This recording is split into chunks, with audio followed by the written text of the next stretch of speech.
The phrase theory of change has come up in a lot of my recent conversations, and today I spoke with somebody whose work almost demands it. My guest Kristin Lauter is best known for her contributions to the field of cryptography. As a researcher, she spent time in academia, and in 2021, after 22 years at Microsoft Research, joined Facebook, now Meta AI Research, as the West Coast Head of Research Science. In addition to important fundamental research that yielded advances in things like elliptic curve cryptography, she's been an important part of more policy and protocol-oriented efforts like establishing the first homomorphic encryption standard. We spoke about all these things, as well as some of her more recent work at the intersection of AI and cryptography, both about private AI and AI for cryptography. I learned a lot from her and really hope you'll take something away as well. This is the Gradient Podcast. I'm Daniel Bashir. The best way you can help me out with this project is by sharing it with people you know and by leaving ratings and feedback. And now, Kristin Lauter. I have a bunch of questions about your past and about your background, but before we turn back the clock a little bit, actually, it's very funny to me that I'm speaking to you not long after Meta came out with Llama 3, which is, the latest in a line of really exciting open source models for us all. And when it came out and I was thinking about the fact that we had this interview scheduled, it struck me that private AI and training AI systems on encrypted data, doing inference on encrypted data, is one big cause area for you. And my guess, I don't know everything, but I'm guessing that Llama 3 is probably not trained on a bunch of encrypted data. But I do see encryption elsewhere in Meta's products, like the messaging systems and WhatsApp. I'm curious how you think about that, the gap, perhaps, between where the world is today in terms of privacy and AI systems and the products that we're building and where you want it to be. Oh, that's a great question to start with. So I used to say I worked on developing the field of private AI for about 10 years. And I used to say that my goal is that, everything, all compute could be done on encrypted data so that we could kind of assure privacy.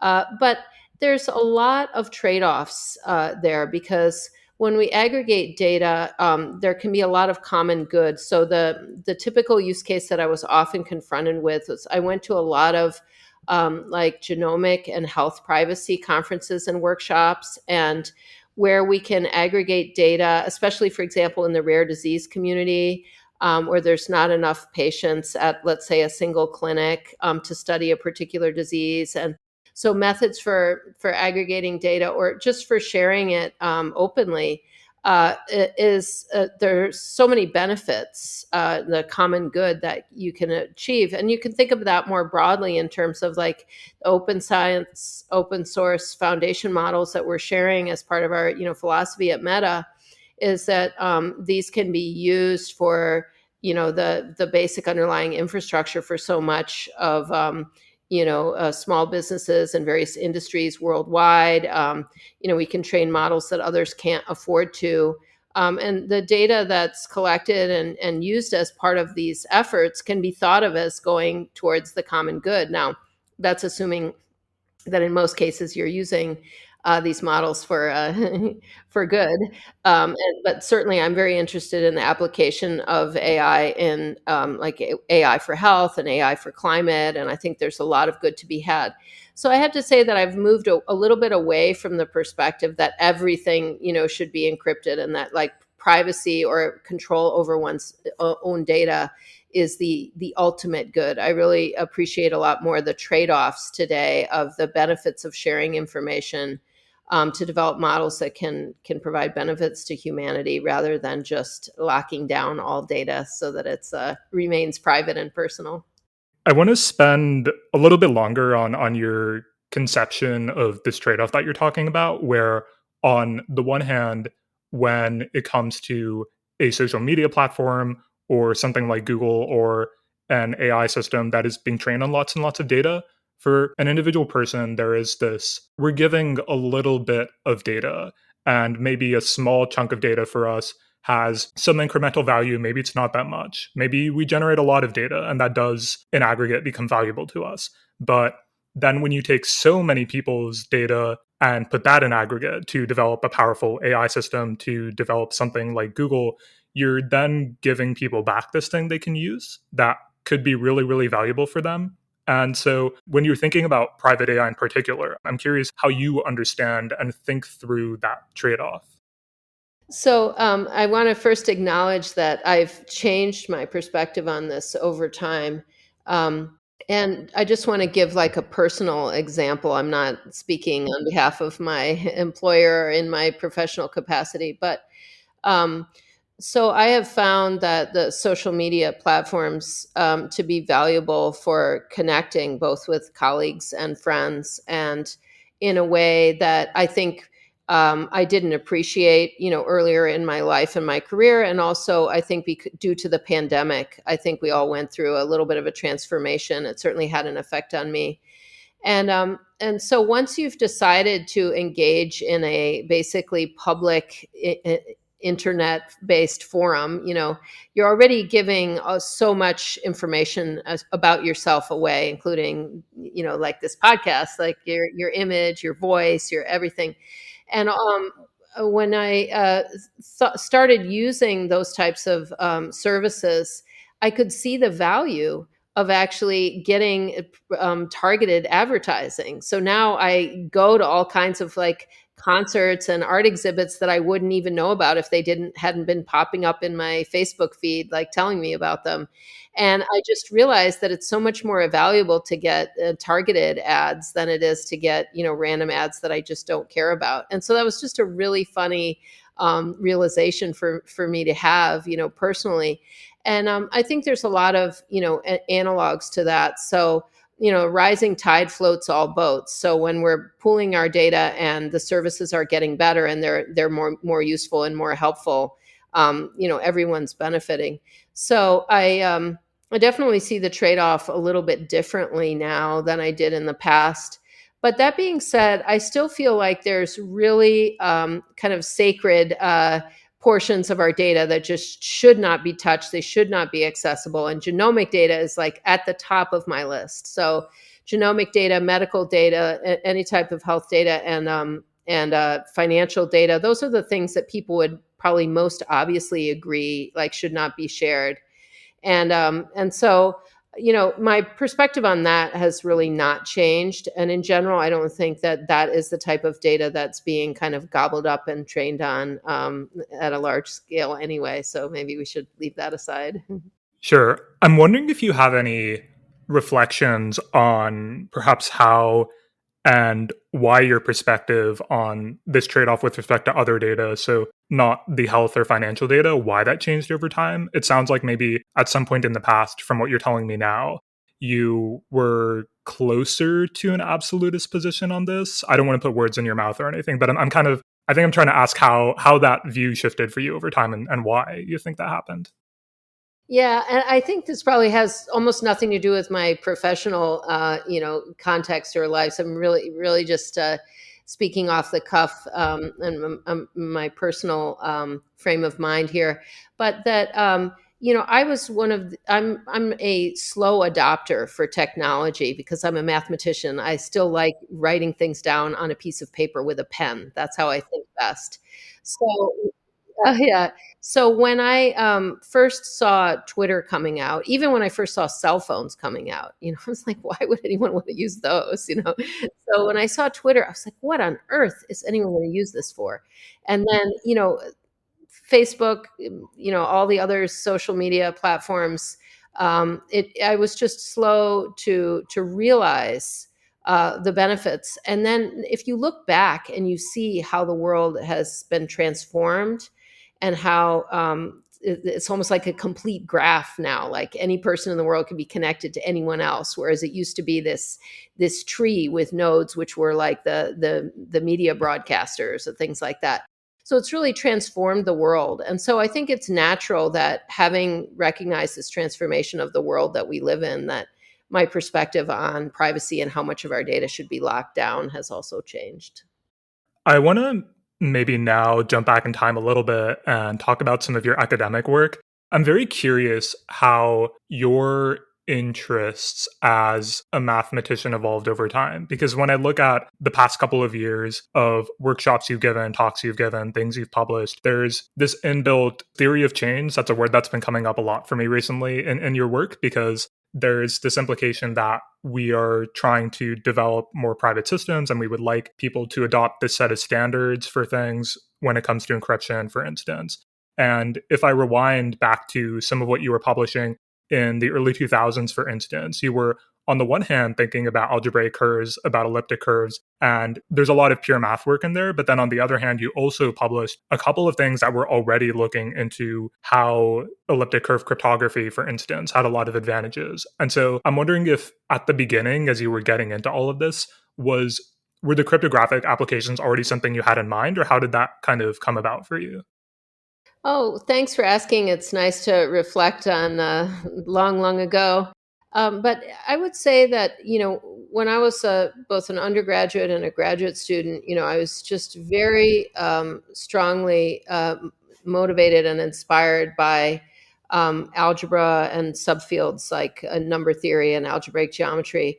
And that was just for me and the way my mind worked, it was just a good fit. And we used to say, it seems so ridiculous now, but people would say, oh, well, mathematicians who are right-handed love algebra, and those that are left-handed love analysis, which is the most ridiculous thing you could probably imagine. But we used to just carry this around as graduate students, thinking that, some people's minds were built for one type of math and other people's minds were built for other types of math. And so now I just really completely reject that, because I feel like I've, worked in a number of different fields of math in my life, and I've enjoyed evolving, and I've enjoyed so much of it. And now in AI, there's so much of it which is much more closely aligned with analysis, including if you just look at optimization and stochastic gradient descent, and it's like multivariable calculus, optimization problems and things like that, and then statistics as well. These were all the topics which really scared me and horrified me as an undergraduate. So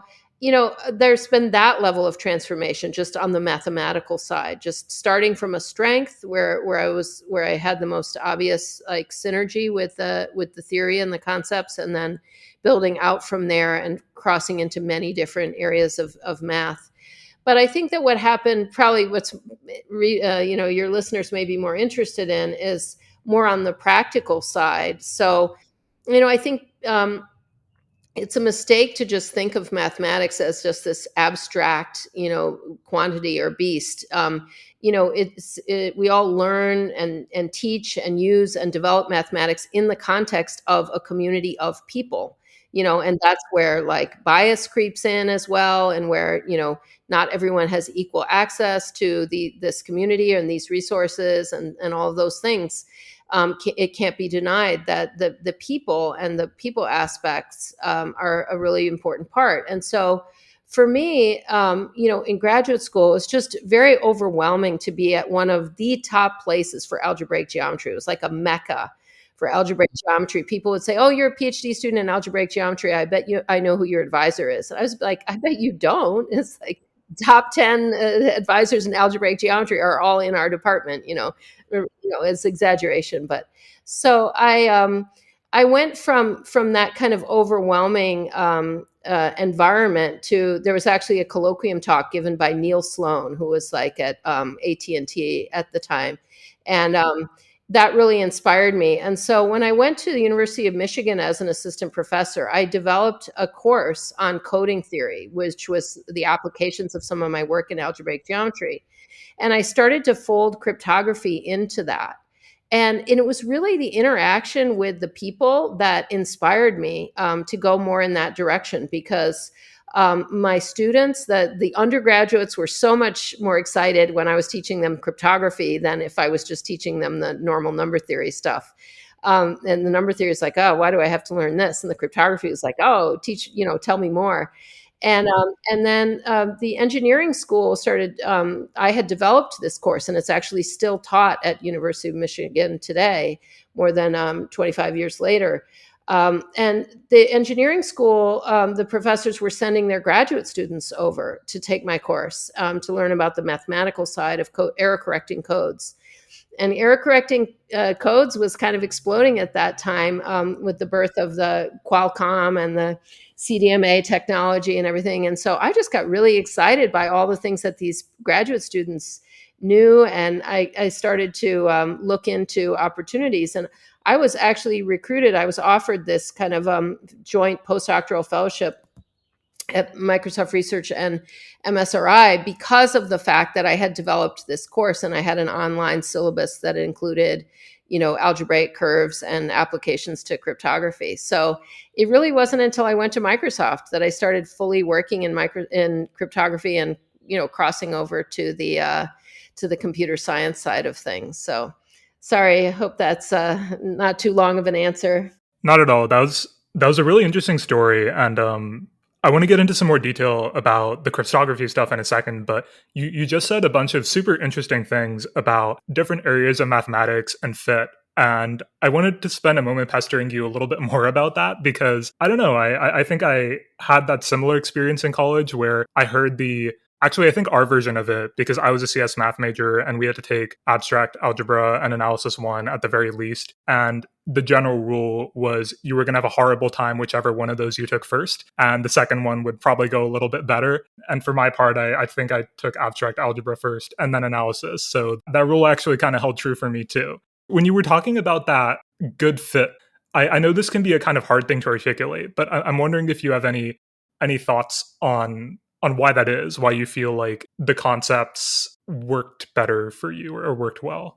I haven't really ever had a good answer to that, but just thinking about it now, it's interesting because in algebra, especially basic algebra and, at the college level where you're studying groups and rings and fields and things, the objects and the definitions are quite simple, but there's, lots of complicated relationships between them that you're proving and discovering. And so I think that one thing that has really helped me in my mathematical career is just really clear thinking. And I think that's my strength, is just thinking clearly about any given thing, which includes like thinking logically and also communicating clearly and really understanding relationships precisely and things like that. And so the only thing is I can't disentangle whether it's studying mathematics that allowed me to develop that clarity of thought or whether I was just a clear thinker to start with. And so I gravitated towards those parts of mathematics where those skills were really, really applicable. So the kind of like computations in the analysis side of things were just not as suited to like what I was good at. So like I remember an example, which is probably really the point at which I probably ended up deciding to go to graduate school was in my junior year in honors algebra. I had an exam that I was taking, and there was a question on the exam, and it was, prove some algebraic relationship between, some quantities. And I looked at it and I said, well, this is false. And, I gave some counterexample, and then I corrected the statement, and then I proved the correct statement in the exam.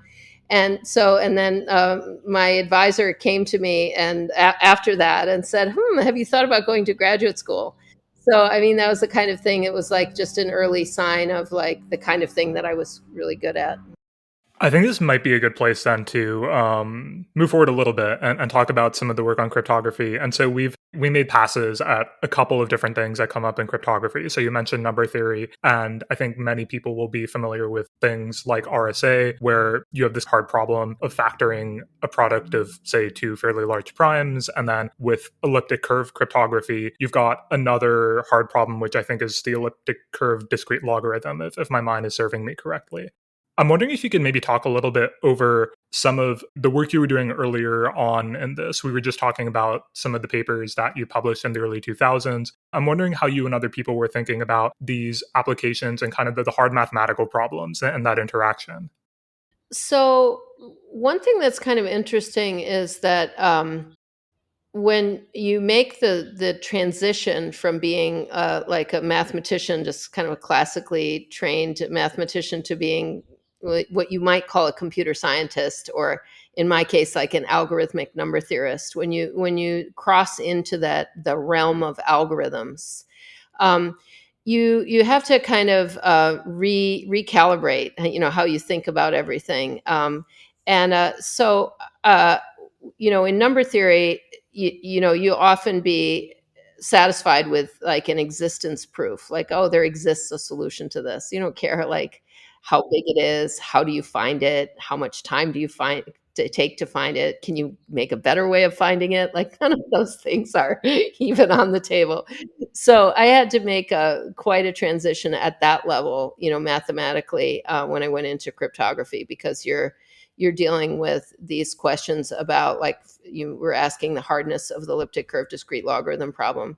So just understanding how you even classify algorithms and their running time in terms of, like square root algorithms, or, sub-exponential or exponential time algorithms, and all of these typically asymptotic running times. But then in the real world, when you actually want to deploy cryptographic systems, you actually have to think about the concrete running time, not the asymptotic running time. So there's just so many layers of learning and adjusting your point of view. And so then I was basically layering all that onto, my knowledge of elliptic curves and how we use them, and what the properties are that are interesting. And so I have to say, it was a great privilege to be able to work in that area and to really delve into combining the beautiful, mathematical properties of these objects with the kind of algorithmic questions that are central to deploying things in cryptography.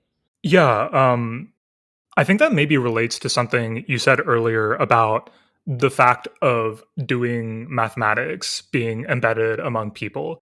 And for what you were working on, this feels immediately apparent, because you have all of these things about developing cryptographic protocols and maybe proving hardness results and coming up with attacks on different protocols. And there's this immediate, we have to communicate this to people and figure out how to align various groups on actually adopting protocols and things like this. And I'm wondering what that's been like for you to be, on the one hand, doing a lot of this mathematical work, but then also evangelizing elliptic curve cryptography and having to, develop the applied versions of it and show this to people and work through what is probably maybe a little bit of politics along with that too. I'm wondering what that looks like for you. Oh, well, thanks for asking. That was actually a really fun part of my career. I kind of describe this as basically like the first 5 years of my time at Microsoft Research. So I went there in 1999. So roughly from like 2000 to 2005, I was working, a large percentage of my time on elliptic curve cryptography, both developing it, working very closely with Peter Montgomery, who wrote our big num library and our elliptic curve implementation. And we published papers together and filed a lot of patents on the optimizations and things that we did. But you're right. It was a big challenge, but also a real pleasure to interact with so many different types of people in the process of trying to educate people on the advantages of elliptic curve cryptography, and then also deal with the politics and building the right relationships, like with the engineering teams and things like that, to get our code actually eventually shipped in all Microsoft products, which was a very, very exciting, outcome.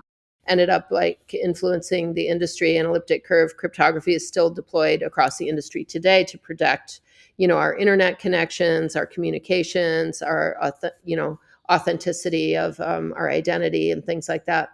But in the early days, I like to say that one of the most exciting things when I went to Microsoft Research is that I went from the math world where, the average number of people that read a published math paper is like 0.8, and that includes the reviewer. You'd have worldwide like one or two people that would read your papers, and then, you'd be lucky if anybody would actually like talk to you about them or whatever. And then I go to Microsoft Research, and immediately I was in a room with lawyers who wanted me to explain carefully what I was doing on this elliptic curve crypto, and they really wanted to understand. And meetings with executives, and then started meeting with engineering teams. And eventually I got involved also in standardization bodies, and I learned a lot there that I was able to apply later in standardizing and launching the effort to standardize homomorphic encryption. So I participated in a range of different standards for elliptic curve cryptography and helped to write some of them as well. And it was just kind of like you learn as you go. You find out what are the things that need to be done and just do them. I mean, it didn't take an inordinate amount of time, but it was fun to develop those skills and those relationships. Do you think having to engage in those different sorts of ways with the outcomes of your work, having to explain to lawyers and things like this, do you feel like that changed your personal relationship with your work at all? Mm. So, maybe not so much initially, where when I used to have a lot more time to just be working on, proving theorems or figuring things out mathematically.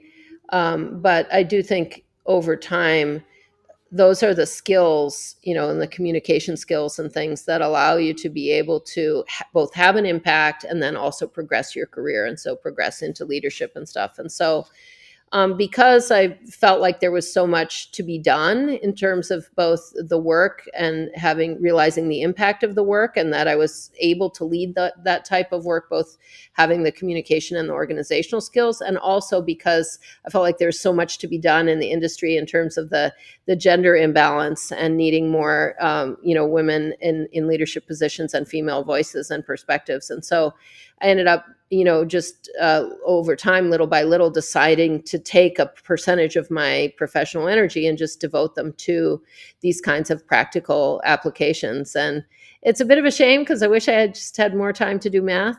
Still wish that, but I still find a little bit of time. And so I'm certainly happy with the balance, and I feel like I've chosen it. So if I'm not happy, it's my own fault. That's very fair. I want to talk about some more of the cryptographic work you were doing. And I suppose one really interesting area of research on this is supersingular isogeny graphs. And I think that this kind of comes in when we're thinking about the kinds of protocols that might be needed, especially in the post-quantum world. And one thing that struck me in particular that you mentioned in another interview was that at some point, I think you said this was in 2005, you were working with somebody on an even higher dimensional version of supersingular isogeny graphs. Maybe you should say a little bit about what these are and all this word salad that I just spat out. But I was also wondering about that higher dimensional version you were talking about, and if you could say anything about what that was. Yeah, I'd love to. Thanks.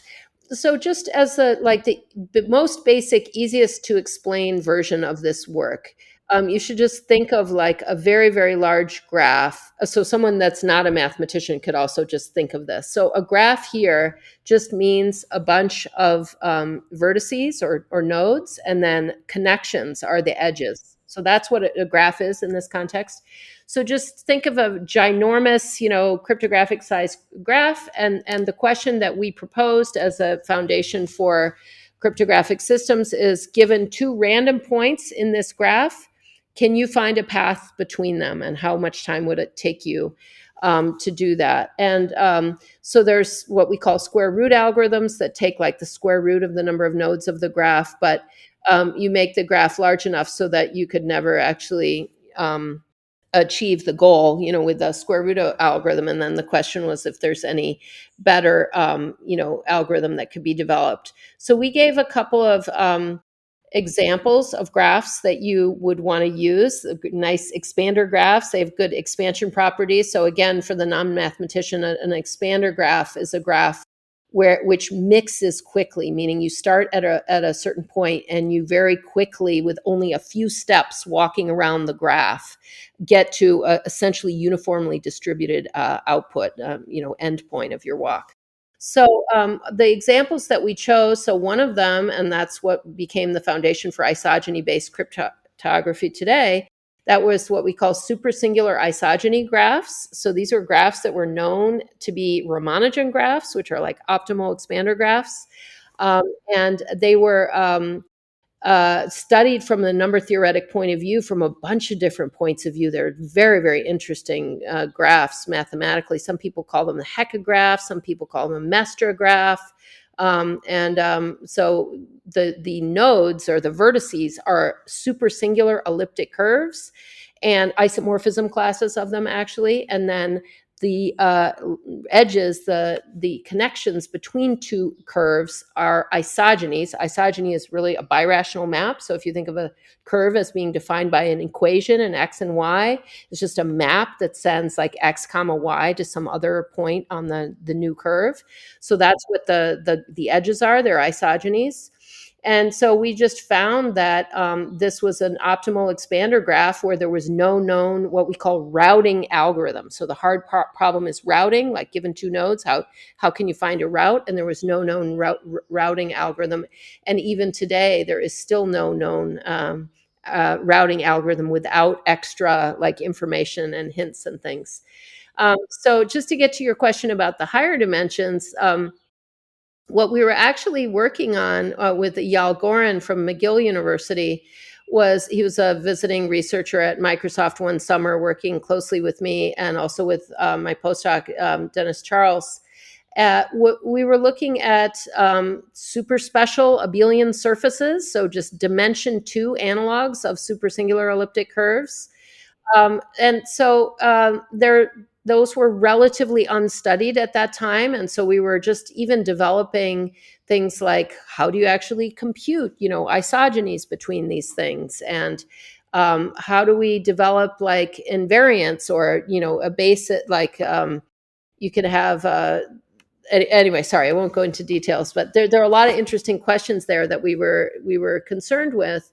And we actually had developed a construction of like a tower of these types of graphs, which we felt could have applications in the communications industry and things like that. And so we were in the middle of working on that when MD5 was broken. So it was like summer of 2005. So it was a commonly used hash function was broken by a Chinese woman researcher. And it was a big shock in the community, and NIST immediately started a new like hash function competition to find new hash functions. And because at the same time that everybody was talking about hash functions in my group and at lunch, we were also studying these graphs. That it just came naturally to have this idea of developing a cryptographic hash function from these expander graphs. And then once we had that idea, then it was clear that we wanted to pick a simpler version of the graph that we were working on, because for our graph, we didn't have labels for nodes. We didn't have a way of computing isogenies. We didn't have a way of testing equality of nodes, things like that. So that's why we moved back to the elliptic curve, the dimension 1 case. And it was a lot easier to implement everything. I'm wondering in practice how you think about when, I guess, the aspect of increasing the complexity of the type of problem you need to solve to break a cryptographic protocol. And I guess what I have in mind right now is I recall an article about how in 2022, I want to say, there were 2 researchers who broke, I think, at least a particular case of the supersingular isogeny Diffie-Hellman protocol in about an hour on a laptop.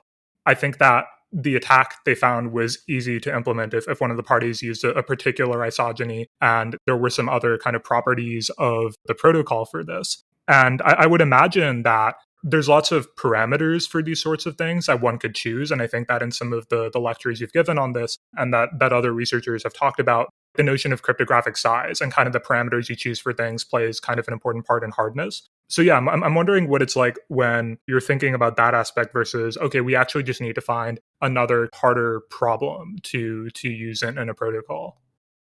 Well, so if you're asking about the, in general, I think we're at a point with post-quantum cryptography that we need to keep coming up with more new ideas for hard problems. So I think once you have an idea for a hard problem, like we did with the, supersingular isogeny graphs, you basically just try out all the different possible things you can think of to attack it and try to quantify at least like a sanity check for your own sake.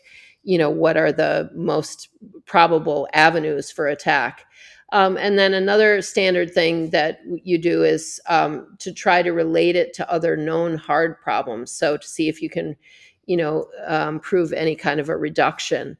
But typically, if you're coming up with a completely new problem, like we did in this case with the supersingular isogeny graphs, there's no known reduction to other problems, because then it would just end up being like in the same family as those other problems. And so it's not surprising that we didn't and still haven't found reductions to other known problems, but we did end up finding a reduction to the hardness of computing endomorphism rings of supersingular elliptic curves, which actually published in Eurocrypt 2019, which was that was not a known problem that had been used for cryptography. It's just something that's more like the kernel. It's like you can see that the real hardness lies there. So that's just a kind of explaining a little bit the process of deciding how hard your problem is that you've come up with. And one thing that is very obvious to me from experience over time, more than 25 years in the industry, is that when you give extra information, like if you make a protocol like they do with the Diffie-Hellman, where you also give the image under these secret isogenies of these points, that is very clearly going to be, an easier problem. It's definitely not a harder problem, and it's a lot of good and fun work to figure out how to exploit that extra information. But if you give extra information, you better be prepared that you're going to help an attacker break the system. And the other thing that's been true again and again and again is that when you pick a special case, so for the elliptic curve discrete logarithm problem, for example, when you narrow down to supersingular elliptic curves, which are special types of elliptic curves, you give like an easier situation in which to attack the problem. And so you'll see that again. You see that today, what I'm working on in lattice-based cryptography, where people want to use sparse binary secrets because that makes everything more efficient. And then what happens is you end up making the problem much easier. So special cases are always going to make your problem easier in the long run in practice. I'm also wondering a little bit about how you think of the question of the kinds of guarantees that can be made about cryptographic protocols. And so what I'm wondering here is I'm also aware that there's some general mathematical foundation that kind of underpins the creation of provably secure ciphers and things like this. And I think that the general understanding was that if you have access to a one-way function that it's kind of hard to reverse, then you can create provably secure ciphers. But it also sounds like a lot of the modus operandi is cryptographers hope that the functions that are currently surviving attacks really are secure. And it's kind of hard to study the security of those functions. And you mentioned, and of course, you've done a lot of your own work that has generated attacks against many of the common cryptographic systems. But I'm wondering how you think about the difficulty of studying that security, and if that's something that bothers you, or how you think about that.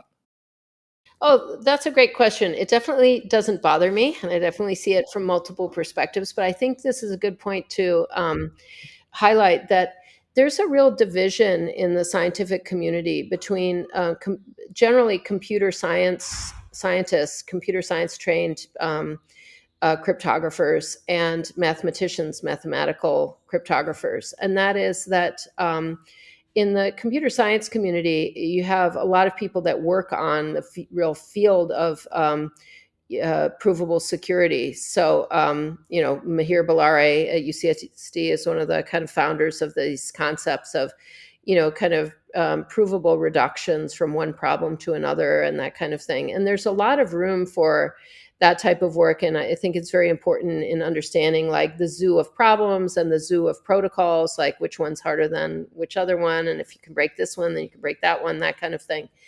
But then there's a lot of also kind of complexity theorists that mix into that are interested in kind of abstract asymptotic hardness and asymptotic questions and theoretical reductions. But so a lot of that work is not really relevant to the practice or the implementation of cryptography. So a lot of those reductions that have been proved, even if they are correct proofs, they're not concrete, or even if they're concrete, they're not. The constants are not made explicit and things like that, and so they're really basically meaningless in any real cryptographic setting. And so the kind of side of things that I come from, the number theory and eventually algorithmic number theory side of things, is that you're just really interested in understanding complexity from the point of view of understanding all the best algorithms that you could possibly come up with and implement. And some of them involve like very sophisticated mathematical constructions in number theory and are very hard to implement. The number theory community has spent decades implementing systems such as Paris, Magma, Sage, which are all the building blocks for being able to do complicated compute on, elliptic curves and quaternion algebras and lattices and all of these things. And so it's really, there's a huge divide between these two communities and their approach. And sometimes they come into conflict. So you can see some pretty entertaining exchanges on the internet if you dig into that. That's really interesting. I want to go a little bit more into some of the privacy preserving machine learning focused work you've done. About 10 years ago, you were on a very interesting paper called CryptoNets, where you showed that you can evaluate deep neural networks on homomorphically encrypted data. I have some questions for you about it, but maybe you could introduce a little bit about how you did that and how you think about some of what went on in that paper. Sure. Well, that's really the foundation of the the private AI work that I often talk about today. There are a couple of different starting points, but the crypto nets is a particularly good point to start with. So this was our 2016 ICML paper, and I think that it was a real breakthrough at the time, because people did not really think that homomorphic encryption was practical. They certainly didn't think that you could evaluate deep neural nets on homomorphically encrypted data. And so what we did is we took an idea that was floating around essentially from Rich Caruana, who was my colleague at Microsoft Research, that was you could approximate, deep neural nets with wider, shallow ones. And so we took relatively shallow computation, and we were able to show that we could evaluate, these neural nets up to a certain number of layers. It was admittedly only a few layers, and these were simple models, but it was the starting point for many, many other papers, which have continued to try to do basically neural net computations on encrypted data. So it was kind of the start of this whole field, where now we've had big DARPA grants and initiatives on doing encrypted compute for evaluating neural nets. One of the interesting observations in this paper was, so a fair amount of this paper hinged on being able to deal with functions that are in polynomial form. That was kind of important to the formulation. And one key thing that this misses that you observed in the paper was that common activation functions are not in polynomial form. And I suppose on the side of somebody thinking about neural nets and their expressive power, activation functions are a pretty key component to the universal approximation theorem for neural nets. And so I'm wondering how, at the time, if you felt like that was a huge barrier, or you feel like that's not as big a deal as somebody maybe initially thinking about this might feel. I think it's absolutely an important issue. The interesting thing is that we tried a polynomial approximation very early on for the sigmoid function. And so we were able, with higher and higher degree polynomials, to do better and better approximations locally, in small areas. And so that was great. That was exciting. But the fact is that we figured out in the process of working on that. So this was the CryptoNets paper, collaboration with Ron Gilad-Bachrach. One of the key observations was that we could just replace the activation function with some nonlinear function. Later, we even saw you could use even a linear function, but so something like x squared was enough. Now, the question is whether we were just working on kind of toy models. But now, these days, you zoom up to, the number of layers that are being evaluated in these huge models. And so even, at that time, 50-layer models were out of reach for us to evaluate. And so the question is, some of our observations about replacing the activation function, it's not at all clear that they scale well. And scaling at that point was not, it wasn't our main concern. So I think some of these questions are still like somewhat open. I mean, I might not be completely up to date on the literature there, but they're definitely interesting questions still. Yeah, I'm really curious about that because it does feel like, given what you were saying earlier, on the one hand, if your biggest concern isn't necessarily let's train something like Llama 3 or Llama 4 on entirely encrypted data, that's one thing. But I could imagine people wanting to use something like that and doing inference over data that is maybe a little bit more private. Maybe you have health data, maybe you have financial data, and you would want to encrypt that before you're giving access to any sort of model. And so it seems like still practically that scaling up is something you might want to worry about. You mentioned you're not super up to date on the latest of this, but I'm wondering if you had any thoughts about how you would characterize the kinds of improvements and breakthroughs that would be needed to get from where we are now or where you were with the CryptoNets paper, and then doing something like running Llama 3 inference on encrypted data. Well, my colleague Jung-Hee Qian has already showed they can do at least Llama 2 on homomorphically encrypted data. So and the DARPA DPRIVE project, and I think there's a more recent DARPA project is also focused on this. So there are whole teams working on these things already, and they are able to, for example, evaluate like Llama 2 inference on homomorphically encrypted data pretty efficiently. So depending on how many GPUs, or depending on the settings and stuff, but in real time. That's actually really exciting. I totally was unaware of that work. I have some other questions about a few other papers of yours that struck me as really interesting. A couple of these are ones that you did while you're at your current employer at Meta. So maybe before getting into them, though, I did have some questions for you too about the time you spent at MSR and kind of moving over to FAIR, and what that was like for you, because you were at MSR for, I want to say around 22 years, which is a very, very long time. And so I'm wondering if you have reflections on industry research labs, I suppose, in general, has kind of evolved over that time, and sort of how you think about it now, having worked for both MSR and for a while also for FAIR. Yeah, so I mean, first of all, it's a great privilege to be able to work in these industry research labs. The fact that these companies are funding this basic research is just really great, a great contribution to society. So I'd been at Microsoft Research for a long time. I'd been in the leadership of Microsoft Research Redmond. And at some point, I think it was 2017, I was offered the opportunity. It was kind of a dream job for me to go to UCLA as a full professor and be director of the Institute for Pure and Applied Mathematics, which is one of the NSF-funded institutes. And I was really, that was an awesome opportunity, and I would have loved that. But I was in the middle of a lot of my work on private AI at that time, and working even directly with product groups and customers, and trying to get this work deployed, launching the standardization effort for homomorphic encryption.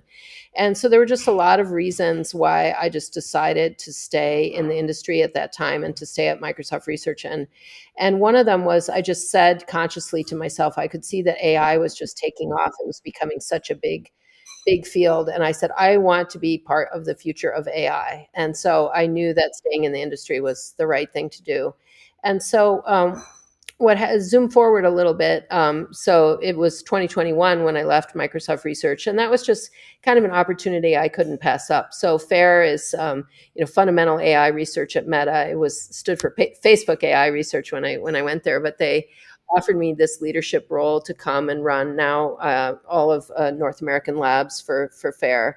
And so that was just kind of an opportunity that I couldn't pass up. And because, as you know, the field has been moving so fast, it's just been a tremendous opportunity to learn so much, but also to work with different colleagues and on different problems, and think of things from a different way. So it's just been a great opportunity. And one of the things that I did when I came to FAIR was I very consciously decided to kind of leave my 10 years of private AI and homomorphic encryption and standardization and deep neural nets and all that encrypted data behind. And so I stopped working on that and started a new direction and a new field, hired 2 interns and started collaborating with an engineer and started doing what I call AI for crypto, which is training AI models. We came up with this new way of attacking lattice-based cryptography, which is one of the post-quantum crypto proposals that's been standardized by NIST in this 5-year competition. And so it's just been a really great experience over the last 3 years to develop these new attacks on lattice crypto and to just start developing this whole field of using AI for cryptanalysis of public key systems. Was that at all bittersweet for you? It's like you had this massive body of work you developed over 22 years. And yes, you're still working on something kind of adjacent to it, maybe on the other side, AI for crypto, instead of cryptography for building AI systems on homomorphically encrypted data. I'm wondering how that felt. Oh, definitely bittersweet. I was very loyal. It was very hard to leave Microsoft after having been there for so long. And also, it wasn't bittersweet to stop working on the homomorphic encryption direction because I'd been working on it for so long. And it was just really fun, actually, to just start working on something new. And especially since it was a vehicle for learning so much of the adjacent techniques in AI for like optimization and things like that. So I've always really loved learning new things. So that was just pure fun. But I think that the bittersweet part is that there's still a lot of work to do on like a homomorphic encryption and applications to private AI. So I'm very happy to see that work continue to progress. But I think the thing that I have to really admit is that my perspective also changed on the importance of these privacies, kind of like what we started out this conversation with, which was, whether we really need to have everything locked down and encrypted. And the reality is that with the data flywheel being so important in AI, of wanting people to use AI systems and then collecting that data and then using it to train the system to be better, and the importance of that data flywheel was just so clear, in the industry and in any application of AI, that I could see that the adoption of homomorphic encryption was really going to be, slow and limited. And I was tired, honestly, of fighting that battle. Let somebody else fight that battle for a while. You also have to realize that there's a whole community of people that would like to rely on hardware-based solutions such as SGX and things like that. And so even though there's a lot of kind of known and unknown vulnerabilities to those systems, just like there's potential, vulnerabilities to lattice-based cryptography, which underlies homomorphic encryption. But there was just quite a strong current going in the other direction towards the deployment of hardware-based solutions, and it was really impossible to fight that, anymore. So I was actually pretty happy to stop fighting that battle. Well, I guess in the realm of not fighting that battle and maybe fighting another, I have some questions for you about the FAIR papers. And you had this really cool 2023 one that you were on about an efficient algorithm for integer lattice reduction. And it struck how similar some aspects of it felt to what we're familiar with in stochastic gradient descent. And I remember thinking about like the beginning where you're introducing integer lattice reduction and some of it. Before I read a part where I think this was tied more explicitly, it sounded like finding the basis of a vector space or something. And it seemed like you were kind of looking for, some particular features, but I'm curious maybe discussing the algorithm a little bit. Before I ask you questions about it, maybe you could talk a little bit about where that work came from and what you were doing with it. Yeah, so that's very specifically part of our AI for crypto work. So where we are developing AI attacks, where we train models, in this particular case, transformer models, to be able to predict what we call noisy inner product, given other examples of a noisy inner product with random vectors. So this is what's called the learning with errors problem that underlies both the NIST Kyber schemes that have been standardized and also the homomorphic encryption schemes. So the hard problem is that you're given some samples, LWE samples, where somebody had a secret vector, and you generate random vectors and take the inner product and then give the noisy inner product. So given a whole bunch of these samples of a noisy inner product given the randomness and the noisy inner product with a given secret, the question is to predict this, to find the secret. So our approach was to come up with this method for training transformer models given a random vector and a bunch of these samples.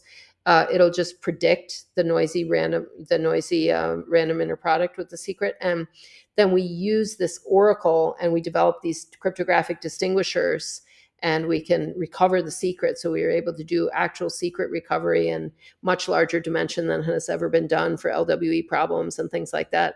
So anyway, so sorry, getting back to the lattice reduction paper. That was a specific piece of that because we wanted to improve some of the lattice reduction. And the LLL algorithm, which is about 30 some odd years old, getting close to probably 40 years old now, Lenser-Lovash algorithm, just has a particular way of progressing through the basis for a lattice. And you do these like projections of one vector onto another. And so that algorithm relies on a certain calculation to decide whether to swap the order of the elements in your basis, which determines which projection you do next. And so the observation that we have is that it's just better to just check all the possible projections, like n-1 projections each time, and just take the best one instead of using the criteria that was in the LLL paper. So it was just in the broader context of the AI for crypto work, but it was just an improvement to the algorithm, which just helped us with our pre-processing. Yeah, that does seem to fit in well. I was mentioning the similarities I felt like with the standard stochastic gradient descent I was familiar with, which makes sense given the role that it's playing. And I was wondering, maybe I was missing some things, but I was curious about some of you noted that this algorithm, like stochastic gradient descent, tends to get stuck in local minima. And I was curious about the sort of convergence or limit guarantees that can be made for this sort of algorithm, because I think that there's a lot of work on those kinds of results for gradient descent. I don't know if that was something you studied at all. No, not really. The reality is that you need to scale this up to much higher dimensions to be useful on the real world lattice problem. So LLL is just for block size 2. So it's basically, what that means is you just project one vector onto one other vector. So you project a vector onto like a k-1 dimensional space where k is the block size. And so in all of the algorithms that we run today for attacking lattice crypto, you need block size to increase and not get stuck at 2. So so we didn't spend too much time kind of like on the theoretical properties of the LLL algorithm. I think one thing that is kind of interesting is that we showed a long time ago, it was about 10 years ago, I showed in a paper with Kim Llama the kind of more experimental evidence that is showing the LLL algorithm recovering a shorter vector than what it's guaranteed to recover. And so especially in smaller dimensions. But there are still open questions about how these algorithms scale as you scale up the dimension and you scale up the block size. And so those are the kinds of things that we've been focusing on. Maybe let's jump over to SALSA, which was your work where you were attacking lattice cryptography with transformers. And the super, super interesting observation you make in this paper is the inverse nature of problems you're dealing with, where on the one hand, the learning with errors problem you talked about makes this assumption that if you have a lot of noisy inner products of random vectors and a secret vector, then it's hard to learn the secret vector. And then in machine learning, you're making what feels like the opposite assumption, where you can learn patterns from noisy data. And so that was a motivation that was cited in this work. And I'm wondering if that seems like a pretty natural overlap or motivation to me. I'm curious to what extent just examining that statement on its own and the relationship between those two things, how right that feels to you. Well, so actually, what I have found working on applying transformers in this particular setting of cryptanalysis of public key crypto systems to be a really interesting kind of playground for understanding a lot of different properties and a lot of different choices of optimizations and things like that. So it's been very, very fruitful in that regard. And I think some of the really big and challenging questions that I think we will be facing in the development of AI going forward, you can also see like microcosms of those in our problem even. So as an example, like we train these transformers to do this prediction of the noisy inner product. And we find that the trained model becomes useful for us to recover. We can actually recover the secrets once the test loss just starts to drop. It doesn't even need to be very accurate as a predictor. It just needs to start to learn. And so that's kind of an interesting phenomenon that we don't need, like 97% accuracy or whatever. We're just like, tiny little improvement in terms of, prediction is enough for us to recover the secret. So that in itself is pretty interesting. But the thing that we have found is that it's not all that surprising that we can recover the secrets, that it's a good predictor. It can learn the secrets when the modulus is really large, because then it's like working in the real numbers. So it's really just like linear regression. And we know that these models are good at things like linear regression problems. But what happens is in the cryptographic setting, we have a modulus, which you take all the numbers mod q. And as q gets smaller, the problem gets harder because you're not doing real arithmetic anymore. You're doing modular arithmetic. And so what we found is quite a bit of evidence that we kind of explained in the SALSA Verde paper at NeurIPS 2023, that the transformers are really bad at modular arithmetic. And there are other papers that have been claiming that same observation from different perspectives. And so what we've been able to do is to actually train transformers to be better at modular arithmetic. That's great. You develop a curriculum and do curriculum learning, which is another standard technique. So they get good at modular arithmetic, but now we have to get them to be good at both the first problem and the second problem at the same time. And so that's an example of this type of fine tuning that you try to do. You have a model and then you try to make it do one task well, and then it starts doing more poorly on the other task. And then you go over here and try to make it do better at this task. And so it's really interesting to see that microcosm of that, right, even in our particular application setting. Yeah, bunch of interesting things. You answered one of the questions I was going to ask, which was if you had theories about why larger bases in the work you were doing enabled faster learning. Another thing you said, though, was it wasn't just larger bases, but especially powers of small primes that enabled faster learning. I was curious if you had any theories about that component of it, the smaller primes bit, or powers of small primes bit. Yeah, I think this is an example of don't get distracted by your biases, because I'm a number theorist at heart. And so in the beginning, when we tried all different bases, and we were, at that time, we were just fixing the modulus. We weren't varying the modulus. So we had this idea that because 81 was a better basis, which is a power of 3, a power of a small prime, that maybe that was special. And we could not figure out any reason why it could possibly be special, but it just seemed like, oh, maybe it would be.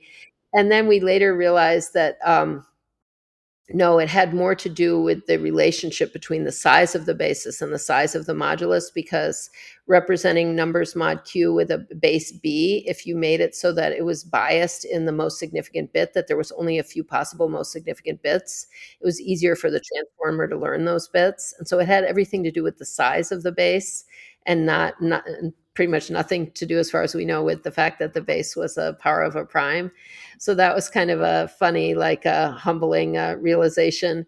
But also that we ended up abandoning this strategy for the base for representing numbers mod q in favor of like an angular embedding, or what some people might call like a rotary embedding, which makes more sense for mod q because then it just wraps around naturally. So you take the numbers from 0 to q and basically put them on the circle, and that more accurately reflects like the distances mod q. And so we've kind of abandoned those bases anyway. I see. I had another question about one component of this problem, and this is very possibly a just hasn't taken enough math classes sort of question, but you mentioned in this paper how one aspect of the learning with errors problem, the kind of simple setup of y equals a times x plus some error. Basically, it's a linear regression problem, but then when you introduce a modulus, you're now doing linear regression on an n-dimensional torus, and that's much, much harder.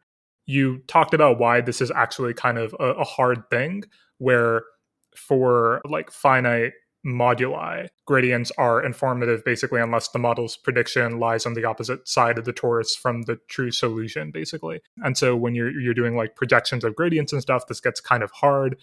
And when your modulus q is small, then you'll get a situation where gradient methods are pretty much always going to fail.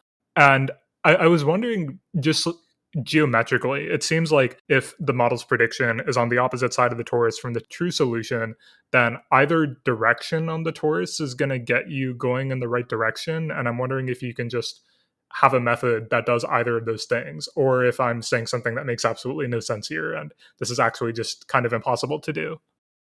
Well, I think still more work needs to be done. But if you think about it, instead of thinking of a torus, if you just think of a circle, just because you can kind of get the basic idea there, is that the problem is like, even if you're here and you need to go in this direction and you go the right direction, like if you take too large of a step, you'll just bypass the thing, and it could be that you go like more than halfway around the circle, or whatever. So there's a lot of kind of weird phenomenon that can happen, and so it's not even clear like that this thing converges the way you would expect it to, at least to a local minimum if you're walking around like a surface. So there's some more recent work that we did in a paper in my Win6 project, which is Women in Numbers, with Rachel Newton and several other students from our Win6 group. So we investigated circular regression for one type of modular arithmetic. And we found at least that the gradient was always going in the right direction. So that was kind of encouraging sign. However, there are other papers coming out, like probably even as we speak, like in the last year, or people claiming that gradient descent just cannot work for modular arithmetic. So I think there's still more work to be done there to understand. Yeah, okay. I think maybe where that question came from, I was thinking too much of probably the three-dimensional case or something, and then maybe that affected my intuition a little bit. Maybe not the best way to think about this. Another really neat observation that you made when you were talking about this paper was the secret recovery algorithms that you developed enable secret recovery before your transformer has necessarily been trained to high accuracy. And that's another thing where I'm wondering if you have a theory about why that is. Not yet, but it's a good question because we'd like to understand how the transformer is kind of encoding the information of the secret that it's learned. And so one thing is we had a mechanism developed by one of our PhD students, Mohammed Malu, in one of our earlier papers, which was called cross attention. So keeping track of the cross attention allowed us to, it was another method for secret recovery. So you could see that it was kind of keeping some of the information about the secret in there. And that was like a really nice way to see exactly how the transformers were kind of keeping and building up the information about the secret.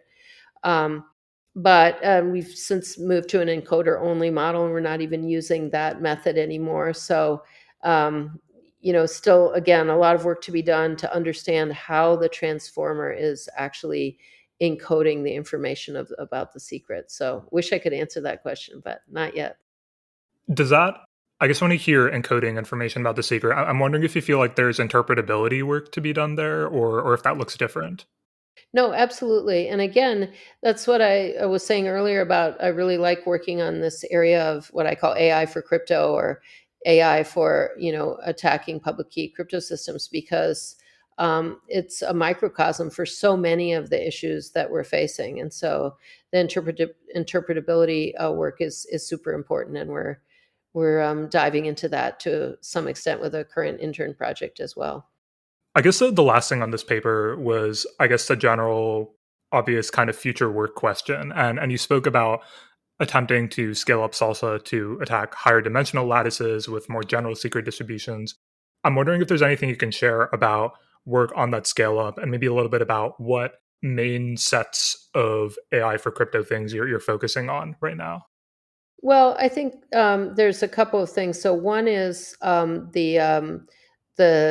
the number one target is Kyber, which is the NIST standardized public key post quantum crypto scheme. So there's both a key exchange version of this and a signature scheme version. And so we have work by Emily Wenger, who's a research scientist in my team, who's been working on attacking Kyber and also developing like a binomial distinguisher for Kyber. And then we also have work on the homomorphic encryption, so scaling up to the dimensions where we use lattice-based crypto for homomorphic encryption, so lattices of dimension size like 1024 or 2048, and so trying to scale up. And we haven't had a lot of luck with scaling the architecture up in terms of like, number of layers, or making these, much deeper architectures or more complicated. None of that has really helped so far. So we've taken the approach of, trying to see the directions or techniques that really work, and to slowly, build those up, rather than, a lot of the experiments that we tried in early days, just scaling up to these larger, because you're so inspiring to look at the large language models and think like, oh, scale is everything. But we've had absolutely no success with scaling up the way that large language models have had success. So we've had to rely on other more kind of detailed investigations and techniques for making it work. I have just one final question before I let you go, if that's okay. We spent a lot of time talking about your work from a few different angles, and it's very clear you're thinking very hard about a lot of very hard and important problems. And also, you have spent some time thinking about, at the meta level, how you think about those problems and how you do your work and how you exist as a mathematician in the world. And I'm just really curious, kind of broadly, there's this frequent criticism, I suppose, or articulation of technologists generally really needing to recognize that their work doesn't exist in a vacuum. And that seems just like an immediate piece of knowledge for you in what we've spoken about today. I mean, there's an extent to which your work just doesn't seem to allow for you to have that kind of isolation where you're just like, I'm a mathematician doing math things separate from the rest of the world. At least the work you're doing now feels that way. I guess I'm wondering how you kind of understand yourself as a mathematician working among technologists, and how you think about the place of what you're trying to do and how that impacts the world and how you work with the people around you. Yeah, well, that's a great question to end on. So I think that from the point of view of the work, I've always tried to work on problems that I find inspiring, but where I feel like I have some ideas, I have some competitive advantage, something to contribute. So there's that piece. And then I tried to work on projects where I feel like there is some kind of public good. So when I was working on private AI, private compute, I really felt like these were important tools for protecting privacy, especially for health and genomic data. And now I feel like we're just trying to understand the security of these newly proposed systems and making sure that the world doesn't deploy a bunch of stuff that could be easily broken. So just really trying to understand the security ahead of time and save a lot of grief. So again, I see the motivation as being pretty positive. I also see a lot of positive possible uses of AI, including, like I mentioned, AI for crypto, AI for climate, AI for health, that kind of thing. And so, just as part of, I think you're kind of referring to this broader conversation about, AI like good or evil. And the problem is when you get caught up in like just a huge kind of explosion of public interest in what it has been and is still a very, very technical field. There's just so much misunderstanding of what's going on and where we're at, and it's really hard to separate the wheat from the chaff, the noise from the nonsense. And so, for self-preservation and also for efficiency of effort, I don't spend too much time on trying to just like answer random questions that don't correspond to reality. So for me, it's always just been better to focus, on the work and the details of the work. But as I said, that's in the context that I feel that this work is important, that anything, no matter what you think about it, people are going to continue to develop and push these different technologies. So might as well be knowledgeable about them and help to put the guardrails on in the case of like responsible AI research, which I've worked on and which I have built up teams and lead teams working in that area. And there's a lot of good work to be done. And so just a final point is that I also think of myself as having a role to play both in training and mentoring the next generation. So that means both mentoring like research leaders, like I do now, hiring and supporting research leaders to build up teams of really strong researchers, but also directly mentoring young researchers, interns, and PhD students myself, which I continue to do. I've had more than 40 PhD interns in my career. So training that next generation of people and to participate in that whole community, intellectual community of, publication and, having really high standards for clear communication and, correctness, reproducibility, ethics in public publishing and all of that stuff. So I feel like I have a role to play there as well in continuing the scientific tradition, and whether that's in technology supported by industry research lab or whether that's in academia. I just feel privileged that I have a role to play in training that next generation and keeping the scientific tradition going. So that's kind of how I think about it. I really appreciate that perspective. Kristin, thank you so much for this conversation. I really appreciated the chance to speak with you. Oh, thank you so much. I really enjoyed it.